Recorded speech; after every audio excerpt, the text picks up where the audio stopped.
ജയ്ഹിൻ, ഈ വരുന്ന തദ്ദേശ സ്വയംഭരണ സ്ഥാപനങ്ങളിലേക്ക് നടക്കുന്ന തെരഞ്ഞെടുപ്പിൽ കേരളത്തിന്റെ രാഷ്ട്രീയ മണ്ഡലത്തിൽ ബഹുജൻ സമാജ് പാർട്ടി ഒരു പ്രസക്തമായ ചോദ്യം മുന്നോട്ട് വെക്കുകയാണ്.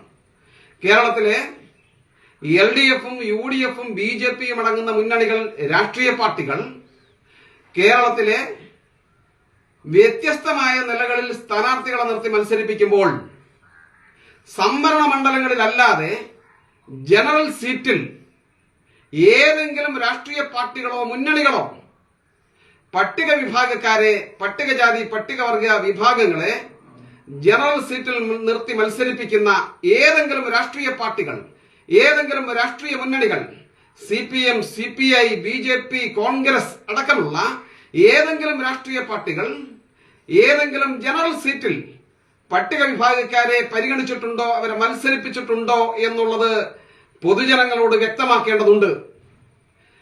ഇല്ല എങ്കിൽ എന്തുകൊണ്ടാണ് കേരളത്തിലെ അധസ്ഥിത വിഭാഗങ്ങളെ, കേരളത്തിലെ പട്ടികജാതി പട്ടികവർഗക്കാരെ സംവരണത്തിനപ്പുറത്തേക്ക് കടക്കുവാൻ എന്തുകൊണ്ടാണ് കേരളത്തിലെ ഇടത് വലത് BJP മുന്നണികൾ അയിത്തം കൽപ്പിക്കുന്നുവെന്ന്, അവരെ അനുവദിക്കുന്നില്ല എന്ന് കേരളത്തിലെ ജനങ്ങളോട് വിശദീകരിക്കേണ്ട ബാധ്യത കേരളത്തിലെ എല്ലാ രാഷ്ട്രീയ മുന്നണികൾക്കും നേതൃത്വങ്ങൾക്കും ഉണ്ട് എന്നാണ് ഞങ്ങൾക്ക് പറയുവാനുള്ളത്.